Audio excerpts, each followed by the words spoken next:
315 nos establece la responsabilidad del auditor para identificar y valorar los riesgos de incorrección material, teniendo un conocimiento de la entidad como por ejemplo el control interno y todo su entorno en general. ¿Qué deseamos lograr con esto? Bueno, pues el objetivo sería conocer las distintas áreas que tiene la entidad y tener en cuenta que cualquiera de estas pueden identificarse riesgos por fraude o por error, considerándolo no solo los estados financieros, sino tomar en cuenta también las afirmaciones y valorarlo según el costo-beneficio que obtenga la entidad. Para comprender un poco más de esta norma debemos conocer los 5 términos siguientes. Las afirmaciones, que son manifestaciones de la dirección que pueden ser explícitas o no y que se incluyen en los estados financieros. El riesgo de negocio, que se deriva de las condiciones o hechos significativos que pueden afectar de forma negativa a la entidad y su capacidad para cumplir los objetivos y estrategias, que estos no hayan sido los más adecuados. El control interno, que es el proceso diseñado, implementado y mantenido por los responsables del gobierno de la entidad, que nos pueda proporcionar una seguridad razonable de la información financiera. Los procedimientos de valoración de riesgo, que son aplicados para obtener conocimientos sobre la entidad y su entorno.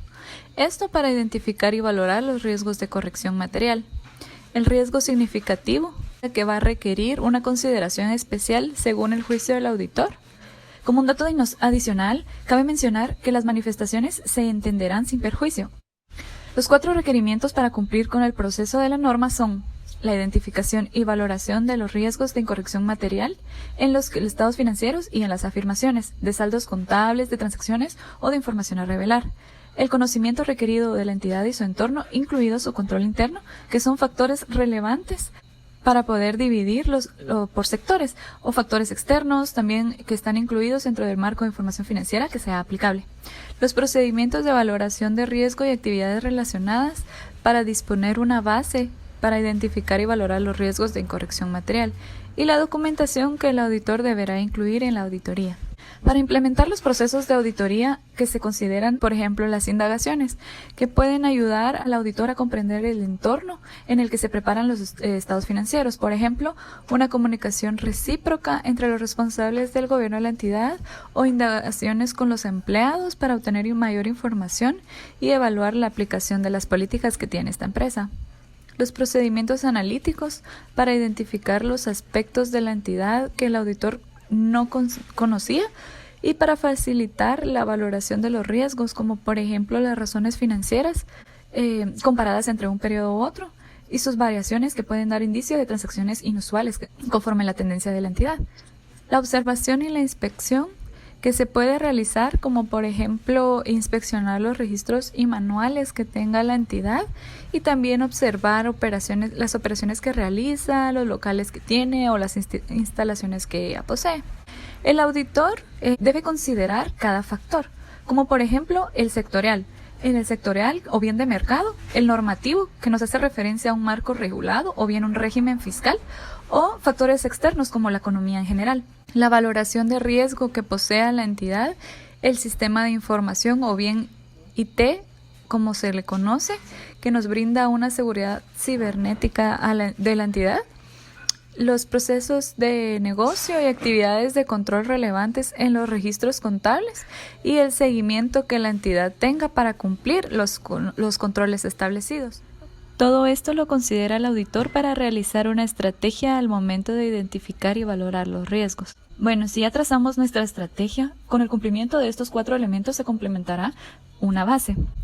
Considerando la probabilidad de que existan incorrecciones, ¿cuáles de estos son significativos? Que el auditor debe considerar los controles de la entidad para complementar los procedimientos sustantivos y que la valoración de los riesgos puede cambiar conforme se vaya realizando la auditoría.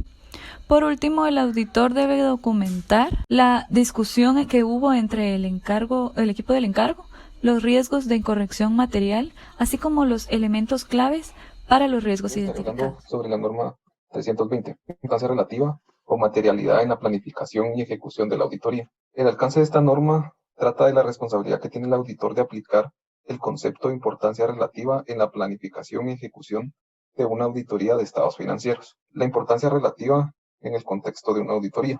Los marcos de información financiera a menudo se refieren al concepto de importancia relativa en el contexto de la preparación y presentación de estados financieros. Aunque dichos marcos de información financiera puedan referirse a la importancia relativa en distintos términos, es importante tomar en consideración, por lo general, lo que a continuación les indicaré. Las incorrecciones.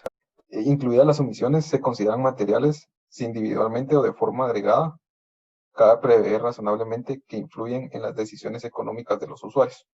Los juicios sobre la importancia relativa que se realizan teniendo en cuenta las circunstancias que ocurren y se ven afectadas por la magnitud o la naturaleza de una incorrección. Y los juicios sobre las cuestiones que son materiales para los usuarios de los estados financieros.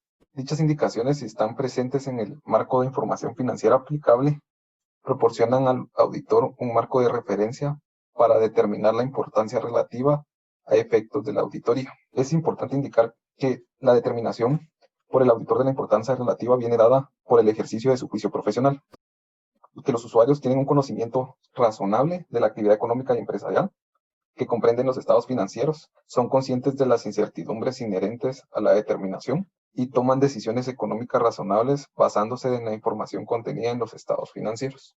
Al planificar la auditoría, el auditor realizará juicios sobre la magnitud de las incorrecciones que considere materiales. Estos juicios sirven de base para la determinación de la naturaleza, la identificación y valoración de los riesgos y la determinación de la naturaleza en el momento de la realización y la extensión de los procedimientos posteriores de auditoría. El objetivo del auditor es aplicar el concepto de importancia relativa de manera adecuada en la planificación y ejecución de la auditoría. Luego es importante tener en consideración la definición de la importancia relativa, la cual es cifras o cifras determinadas por el auditor por debajo del nivel de importancia relativa establecida para los estados financieros en su conjunto, tomando en consideración los tres aspectos mencionados anteriormente. Los procedimientos del cumplimiento de la norma de la importancia relativa. El primero es la determinación de la importancia relativa para los estados financieros y para la ejecución del trabajo al planificar la auditoría.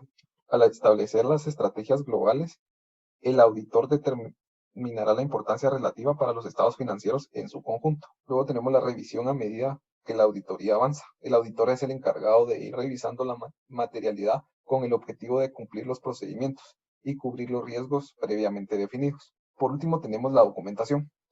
El auditor debe de incluir en la documentación de auditoría los siguientes factores, tomando en consideración las siguientes definiciones. Importancia relativa para los estados financieros en su conjunto. Cuando resulte aplicable el nivel o niveles de importancia relativa para determinar tipos de transacciones, saldos contables o información a relevar. Importancia relativa para la ejecución del trabajo y cualquier revisión de las cifras que... A continuación hablaremos sobre la NIA 330, respuestas del auditor a los riesgos valorados. Esta norma trata de la responsabilidad que tiene el auditor en una auditoría de estados financieros de diseñar e implementar respuestas a los riesgos de incorrección material identificados y valorados por el auditor.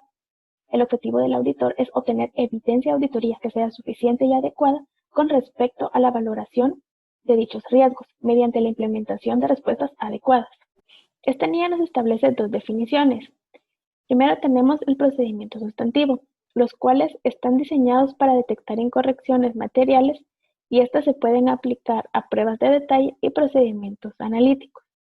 La segunda definición son las pruebas de controles, los cuales son procedimientos de auditoría diseñados para evaluar la eficacia operativa de los controles en la prevención o en la detección y corrección de incorrecciones materiales en los estados financieros. Esta norma también nos establece 5 requerimientos, dentro de los cuales primero tenemos las respuestas globales. Para esto, el auditor debe diseñar e implementar respuestas para responder a los riesgos valorados de incorrección material en los estados financieros. El segundo requerimiento que nos establece la NIA 330 son los procedimientos de auditoría que responden a los riesgos valorados de incorrección material en las afirmaciones. El tercer requerimiento nos habla sobre la adecuación de la presentación y la información revelada. Para esto, el auditor debe evaluar si la presentación de los estados financieros está de acuerdo con el marco de información financiera aplicable por la compañía.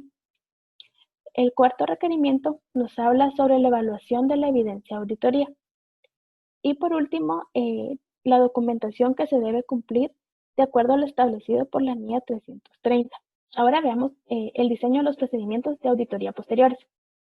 La NIA nos establece que dentro de los procedimientos de auditoría que respondan a los riesgos valorados de incorrección material, el auditor debe, primero, considerar los motivos de la valoración del riesgo, incluyendo la probabilidad de que existe una incorrección material debido al riesgo inherente que existe en todas las transacciones y saldos contables.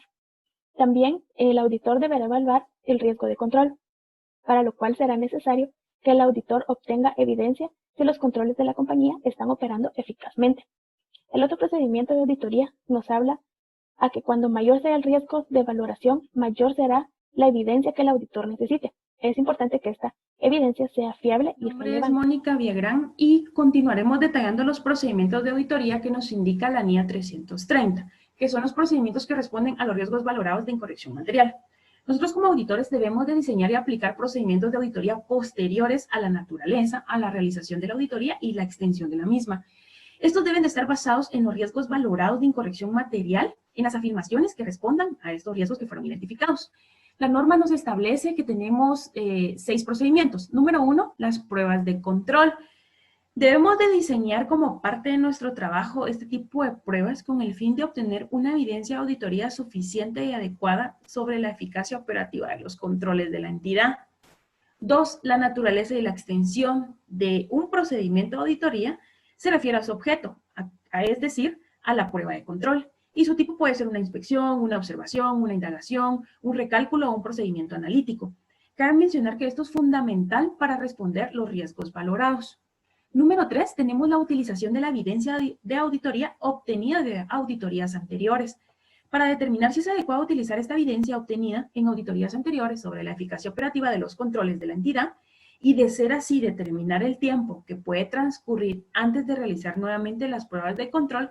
Nosotros como auditores debemos de considerar, si no se han producido estos cambios, debemos de probar controles al menos en una de cada 3 auditorías, realizando pruebas sobre algunos controles en cada auditoría para evitar la posibilidad de que se prueben en un solo periodo.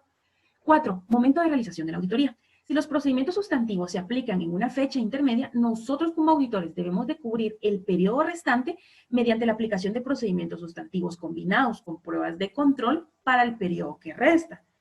Y si determinamos que resulta suficiente únicamente los procedimientos sustantivos adicionales que proporcionen una base razonable para hacer extensivas las conclusiones de la auditoría antes de la fecha intermedia hasta el cierre del periodo. 5, la utilización de la evidencia de auditoría. Nosotros como auditores obtenemos la evidencia de auditoría sobre la eficacia operativa de los controles durante el periodo intermedio, pero debemos de considerar obtener evidencia de auditoría sobre los cambios significativos de estos controles con posterioridad al periodo intermedio y determinar la evidencia de auditoría adicional que debe obtenerse para el periodo restante. Por último, tenemos controles sobre los riesgos significativos. Cuando tengamos nosotros previstos confiar en los controles de la entidad sobre el riesgo que se considera significativo, se realizarán pruebas sobre dichos controles en el mismo periodo actual. Como parte de los requerimientos de los procedimientos de auditoría, la norma nos indica que estos procedimientos debemos de considerar la evaluación de la eficacia operativa de los controles a evaluar. Si las incorrecciones que se han detectado mediante los procedimientos sustantivos que aplicamos antes indican que los controles no están funcionando eficazmente, sin embargo, la ausencia de las incorrecciones detectadas mediante los procedimientos sustantivos no constituye la evidencia de auditoría que los controles relacionados con la afirmación son objeto de una prueba eficaz. Dentro de los requerimientos tenemos la evaluación de la eficacia operativa, los procedimientos sustantivos relacionados con el proceso de cierre de los estados financieros, los procedimientos sustantivos que responden a riesgos significativos y el momento de la realización de los procedimientos sustantivos. La norma también nos habla sobre la documentación.